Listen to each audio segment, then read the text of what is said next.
الحمد لله رب العالمين، أشهد أن لا إله إلا الله وحده لا شريك له،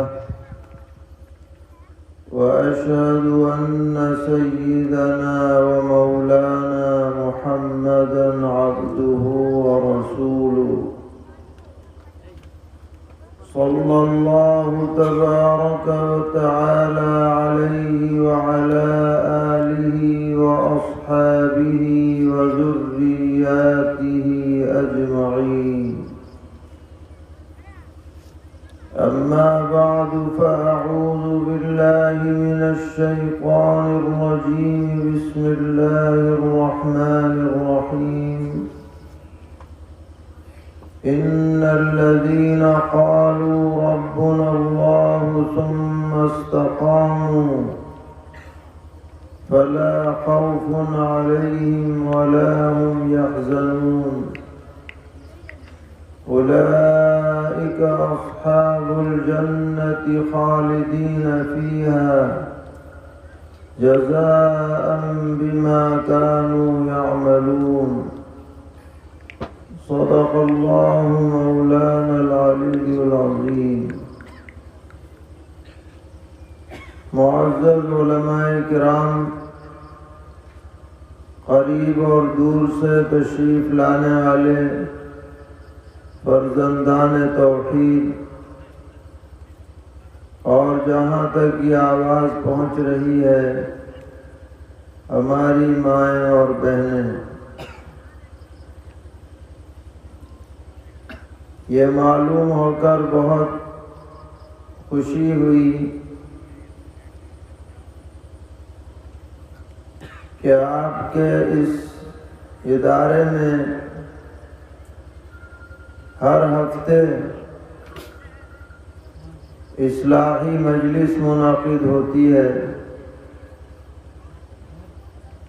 جس میں اللہ تبارک و تعالی کا ذکر کیا جاتا ہے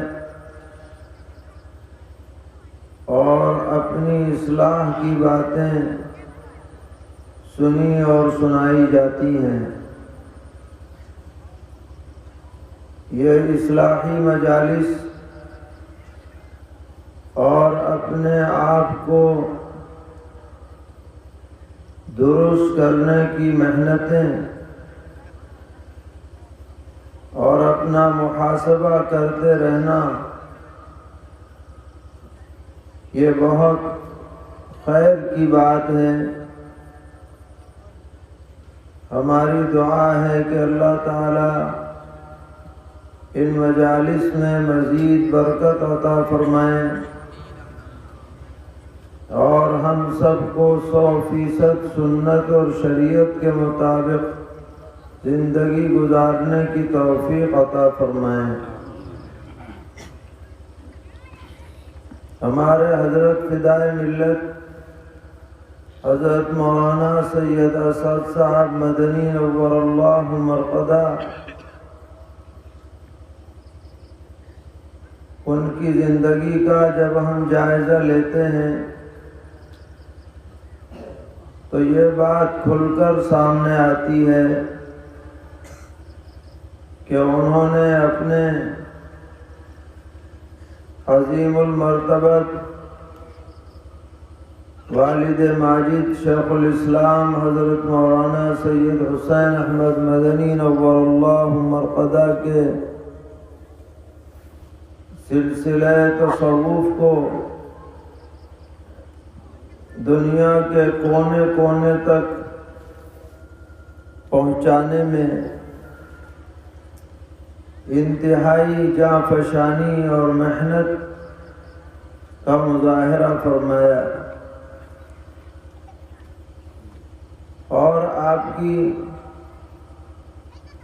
یہ فکر رہتی تھی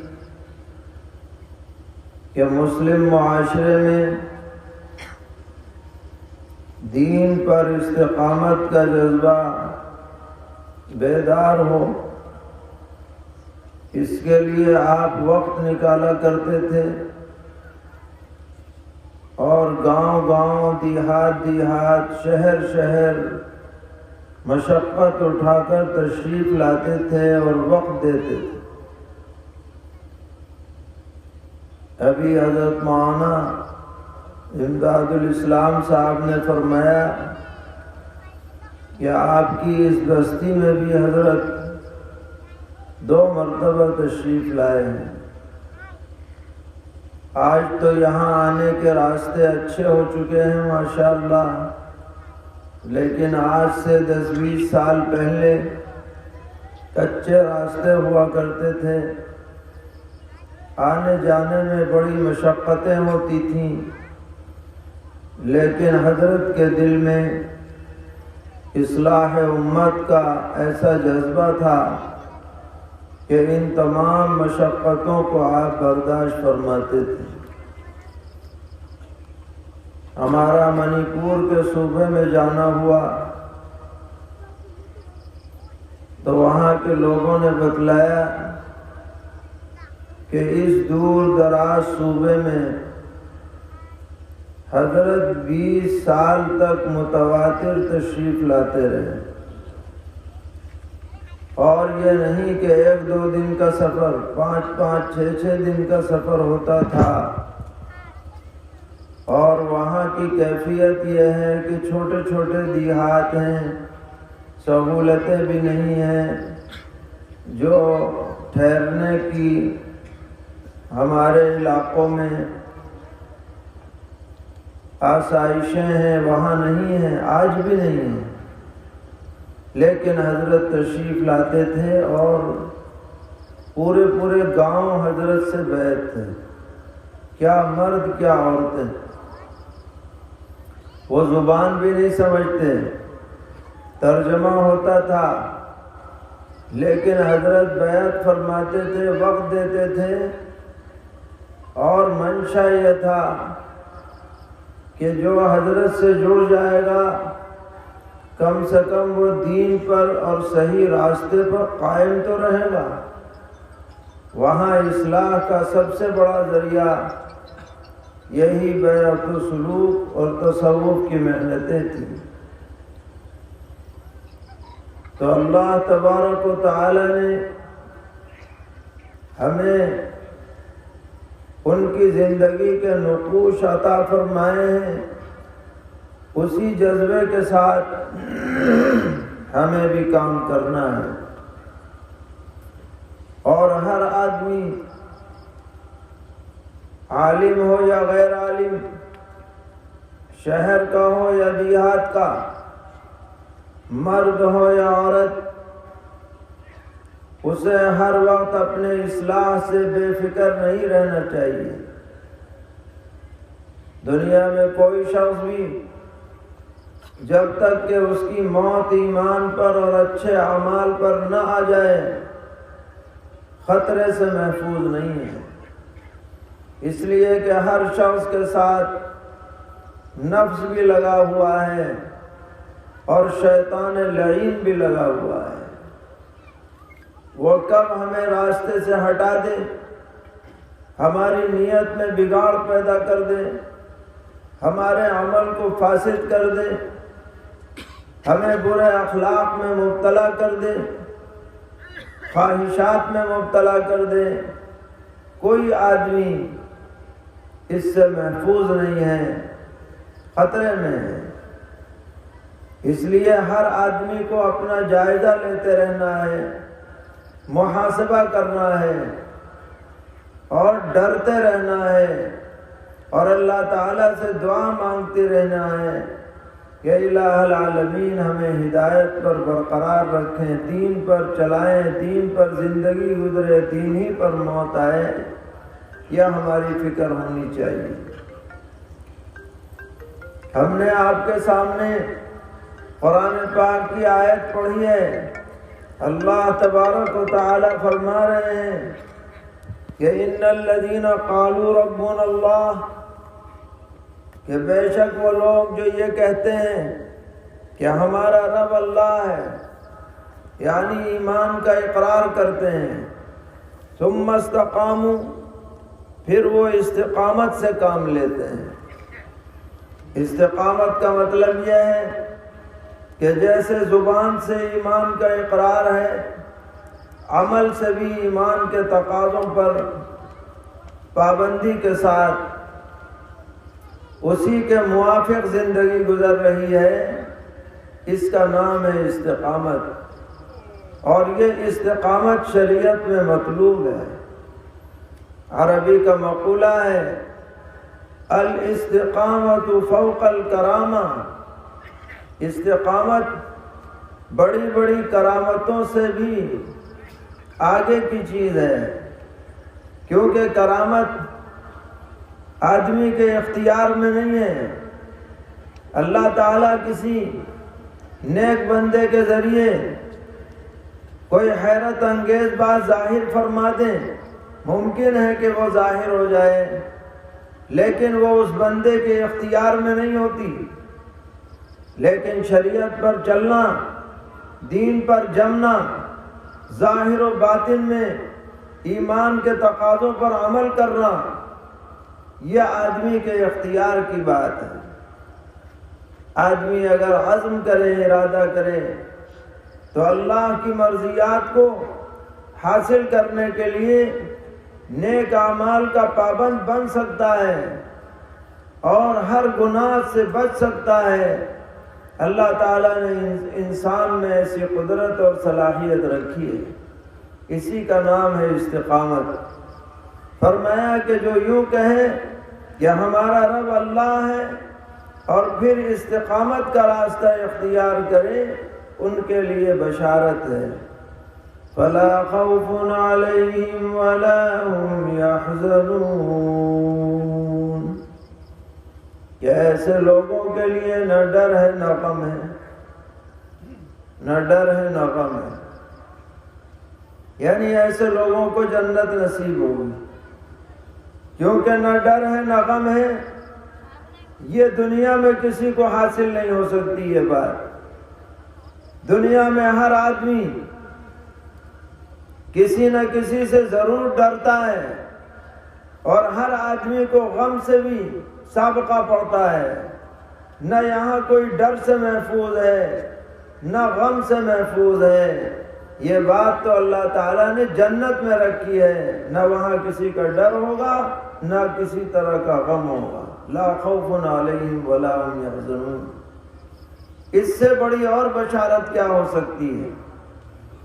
فرمایا اولئک اصحاب الجنة خالدین فیہا، یہی ایمان اور استقامت والے لوگ جنتی ہیں جو ہمیشہ جنت میں رہیں گے۔ جزاء بما كانوا يعملون، یہ ان کے نیک اعمال کا بدلہ ہے۔ نیک اعمال کرو، اللہ تعالیٰ اس نعمت سے نوازیں گے۔ تو اسی مقصد تک پہنچنے کے لیے یہ ساری محنتیں ہو رہی ہیں، اصلاحی محنتیں، تصوف و سلوک کی محنتیں اس لیے نہیں ہو رہی کہ ہم فلاں پیر صاحب سے بیعت ہو جائیں، ہمیں خلافت مل جائے، ہم خلیفہ کہلائیں، لوگ ہمارے ہاتھ پیر چومنے لگ جائیں، ہمارے سامنے جھکنے لگ جائیں، ہم کسی گدی پہ بیٹھ جائیں اور جناب ہماری پیری مریدی چل پڑے۔ اس لیے یہ محنتیں نہیں ہیں، اور جو اس لیے محنتیں کرتا ہے اللہ کے ہاں وہ پکڑ سے بچ نہیں پائے گا۔ ان محنتوں کا تو صرف ایک ہی مقصد ہے، اور وہ یہ ہے کہ خود بھی اللہ سے جڑنا ہے، دوسروں کو بھی اللہ سے جوڑنا ہے۔ اللہ سے کیسے آدمی مل پائے، اللہ کی رضا کیسے حاصل کر پائے، اللہ کا منظور نظر بندہ کیسے بن جائے، اللہ کا پیارا بندہ کیسے بن جائے، اس کے لیے محنت کرنی ہے، اس کے لیے فکر کرنی ہے۔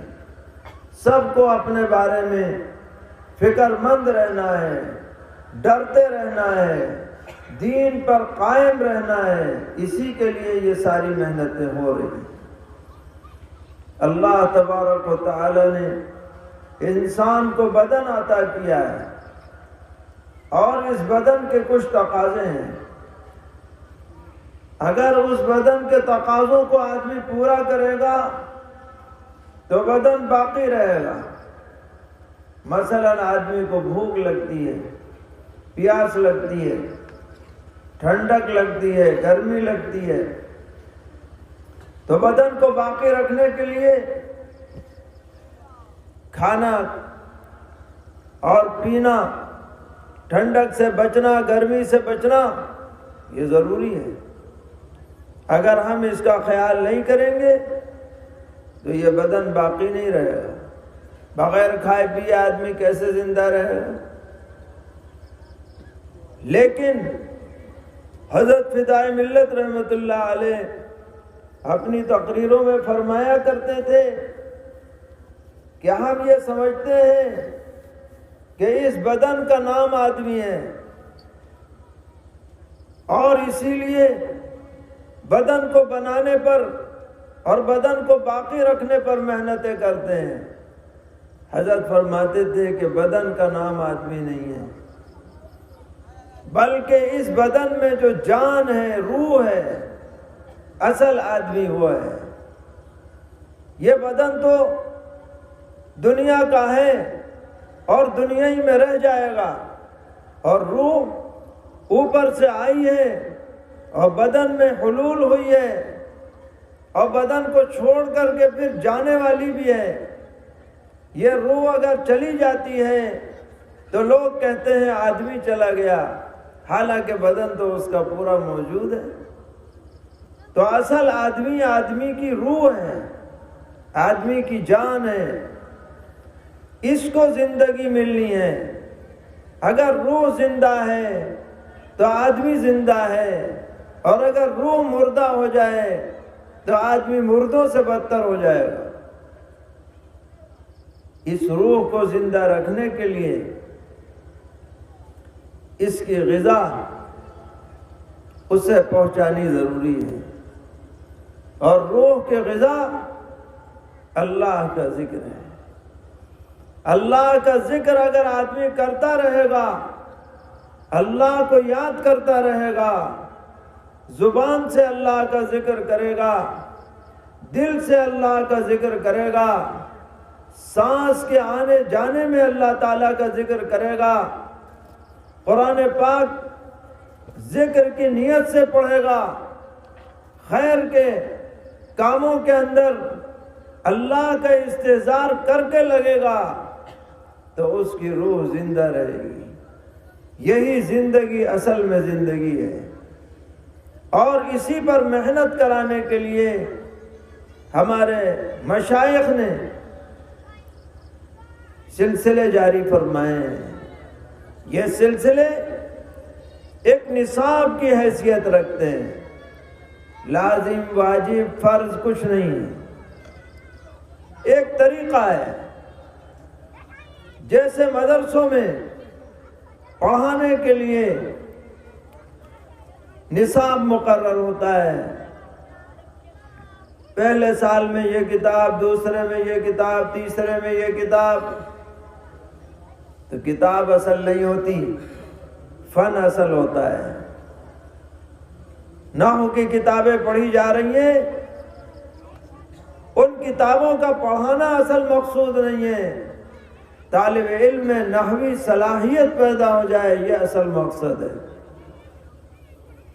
اسی طرح ہمارے مشائخ جو اوراد و اذکار تعلیم دیتے ہیں، اتنی مرتبہ یہ پڑھنا ہے، اتنی مرتبہ یہ کرنا ہے، یہ سب ایک طریقہ ہے۔ اس میں تبدیلی بھی ہو سکتی ہے، اس میں احوال کے اعتبار سے کمی بیشی بھی ہو سکتی ہے، کوئی ایک طریقہ لازم اور واجب نہیں ہے۔ اصل مقصد ہے اللہ کی یاد، اصل مقصد ہے اللہ تعالیٰ کا استحضار، اصل مقصد ہے کہ آدمی کے اندر صفت احسانی پیدا ہو جائے، جس کے بارے میں نبی اکرم علیہ الصلوۃ والسلام نے فرمایا ان تعبد اللہ کأنک تراہ، تم اللہ کی عبادت ایسے کرو گویا کہ تم اللہ کو دیکھ رہے ہو۔ فَإِن لَّمْ تَكُن تَرَاهُ فَإِنَّهُ يَرَاكَ، اگر تم نہ دیکھ سکو تو وہ تو تمہیں دیکھ ہی رہا ہے۔ یہ کیفیت پیدا ہو جائے، لوگوں کے سامنے بھی پیدا ہو جائے، اکیلے کمرے میں ہو جب بھی پیدا ہو جائے، سفر میں جا رہے ہو تب بھی یہ استحضار ہو جائے، اور لوگوں کے سے ملاقاتیں کر رہے ہو تب بھی یہ استحضار ہو جائے، ہر حالت میں اللہ کا استحضار رہے۔ یہ منزل ہے، اس منزل تک پہنچنا ہے۔ جو اس منزل تک پہنچے گا وہ ضرور اللہ تعالیٰ کی فرما برداری کرے گا۔ ممکن نہیں ہے کہ آدمی کو صفت احسانی نصیب ہو جائے اور پھر وہ جان بوجھ کر کے نماز قضا کر دے، ممکن نہیں، کیونکہ اسے ڈر رہے گا، اللہ دیکھ رہا ہے، نہیں پڑھوں گا تو پکڑا جاؤں گا۔ صفت احسانی پیدا ہو جائے، آدمی گناہ کی طرف بڑھ نہیں سکتا، کانپ جائے گا، اللہ مجھے دیکھ رہا ہے، پکڑنے پہ قادر ہے، سزا دینے پہ قادر ہے، فوری طور پر وہ اپنا غضب نازل کر سکتا ہے، قدم بڑھتے ہوئے پیچھے ہٹ جائیں گے جس کے دل کے اندر صفت احسانی پیدا ہو جائے۔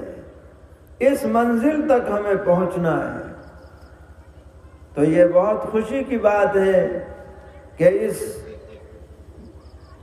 بات کو حاصل کرنے کے لیے جا بجا اصلاحی مجالس اور ذکر و اذکار کی محنتیں ہر سطح پر ہو رہی ہیں۔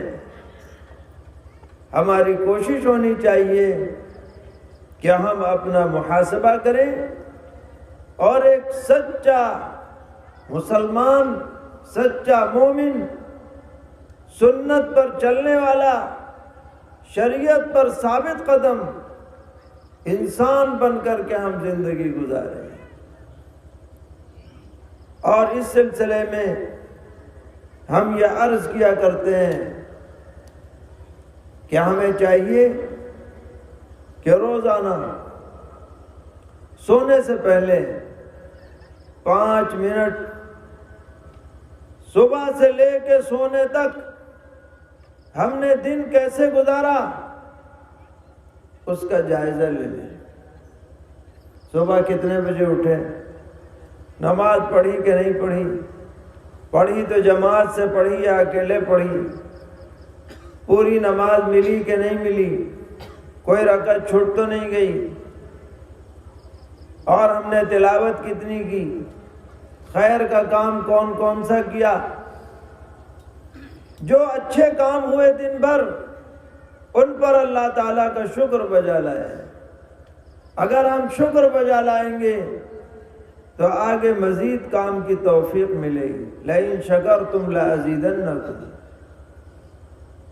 اور اگر بھائی کوئی کوتاہی ہو گئی، کوئی گناہ ہو گیا، زبان سے غلط بات نکل گئی، آنکھوں سے غلط منظر دیکھ لیا، کوئی فلم دیکھ لی، پکچر دیکھ لی، گندی تصویر دیکھ لی، کان سے گانا باجا سن لیا، ہاتھ پیر کا غلط استعمال ہو گیا، اور دوسروں کو پتا ہو یا نہ پتا ہو، ہمیں پتا رہتا ہے ہم نے کیا غلط کیا ہے، ہمارا ضمیر کہتا ہے یہ غلطی ہوئی ہے، اس پر ہم سچی توبہ کر کے سوئیں، یہ عزم اور ارادہ کر کے سوئیں کہ اب تو غلطی ہو گئی، اللہ معاف فرما دے، آئندہ نہیں کریں گے۔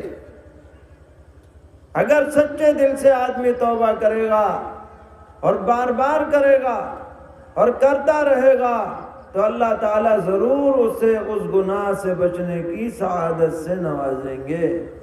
یہ ہمارا روز کا معمول ہونا چاہیے۔